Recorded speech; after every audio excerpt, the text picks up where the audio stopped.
ఆదికాండము 1వ అధ్యాయం. ఆదియందు దేవుడు భూమ్యాకాశములను సృజించెను. భూమి నిరాకారముగాను శూన్యముగాను ఉండెను. చీకటి అగాధ జలములపైన కమ్మియుండెను.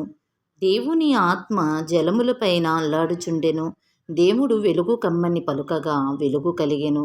వెలుగు మంచిదైనట్టు దేవుడు చూచెను.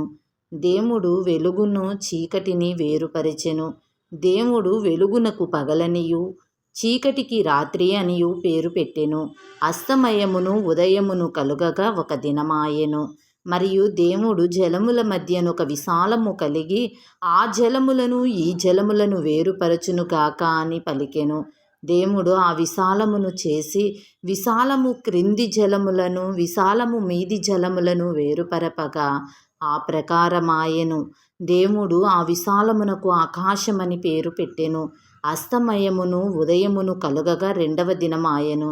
దేవుడు ఆకాశము క్రిందనున్న జలములొక చోటనే కూర్చబడి ఆరిన నేల కనబడునుగాక అని పలుకగా ఆ ప్రకారమాయెను. దేవుడు ఆరిన నేలకు భూమి అని పేరు పెట్టెను. జలరాశికి ఆయన సముద్రములని పేరు పెట్టెను. అది మంచిదని దేవుడు చూచెను.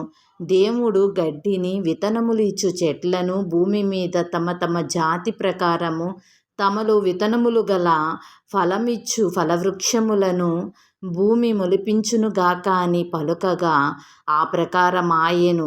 భూమి గడ్డిని తమ తమ జాతి ప్రకారము విత్తనములు ఇచ్చు చెట్లను తమ తమ జాతి ప్రకారము తమలో విత్తనములు గల ఫలవృక్షములను మొలిపింపగా అది మంచిదని దేవుడు చూచెను. అస్తమయమును ఉదయమును కలుగగా 3వ దినమాయెను.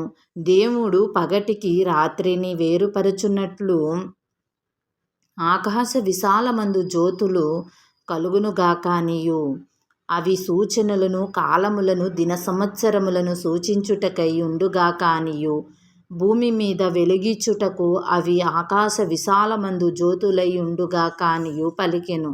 ఆ ప్రకారమాయెను. దేవుడు ఆ 2 గొప్ప జ్యోతులను అనగా పగటిని ఏలుటకు పెద్ద జ్యోతిని రాత్రిని ఏలుటకు చిన్న జ్యోతిని నక్షత్రములను చేసెను. భూమి మీద వెలుగిచ్చుటకు పగటిని రాత్రిని ఏలుటకును వెలుగును చీకటిని వేరుపరచుటకును దేవుడు ఆకాశ విశాలమందు వాటిని నుంచెను. అది మంచిదని దేవుడు చూచెను. అస్తమయమును ఉదయమును కలుగగా 4వ దినమాయెను. దేవుడు జీవము కలిగి చలించు వాటిని జలములు సమృద్ధిగా పుట్టించునుగాక అనియు పక్షులు భూమిపైని ఆకాశ విశాలములు ఎగురునుగాక అనియు పలికెను. దేవుడు జలములలో వాటి వాటి జాతి ప్రకారము జలములు సమృద్ధిగా పుట్టించిన మహామత్స్యములను జీవము కలిగి చలించు వాటినన్నిటినీ దాని దాని జాతి ప్రకారము రెక్కలు గల ప్రతి పక్షిని సృజించెను. అది మంచిదని దేవుడు చూచెను. దేవుడు మీరు ఫలించి అభివృద్ధి పొంది సముద్ర జలములలో నిండియుండుననియు పక్షులు భూమి మీద విస్తరించునుగాక అనియు వాటిని ఆశీర్వదించెను. అస్తమయమును ఉదయమును కలుగగా 5వ దినమాయెను. దేవుడు వాటి వాటి జాతి ప్రకారము జీవము గల వాటిని అనగా వాటి వాటి జాతి ప్రకారము పశువులను పురుగులను అడవి జంతువులను భూమి పుట్టించునుగాక అని పలికెను. ఆ ప్రకారమాయెను. దేవుడు ఆయా జాతుల ప్రకారము అడవి జంతువులను ఆయా జాతుల ప్రకారము పశువులను ఆయా జాతుల ప్రకారం నేలను ప్రాకు ప్రతి పురుగును చేసెను. అది మంచిదని దేవుడు చూచెను. దేవుడు మన స్వరూపమునందు మన పోలిక చొప్పున నరులను చేయుదము. వారు సముద్రపు చేపలను ఆకాశ పక్షులను పశువులను సమస్త భూమిని మీద ప్రాకు జంతువులను ఏలుదురుగాక అనియు పలికెను. దేవుడు తన స్వరూపమునందు నరుని సృజించెను. దేవుడు స్వరూపమునందు వారిని సృజించెను. స్త్రీనిగాను పురుషునిగాను వారిని సృజించెను.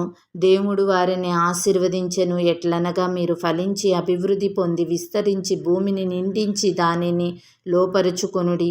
సముద్రపు చేపలను, ఆకాశ పక్షులను, భూమి మీద ప్రాకు ప్రతి జీవిని ఏలుడని దేవుడు వారితో చెప్పెను.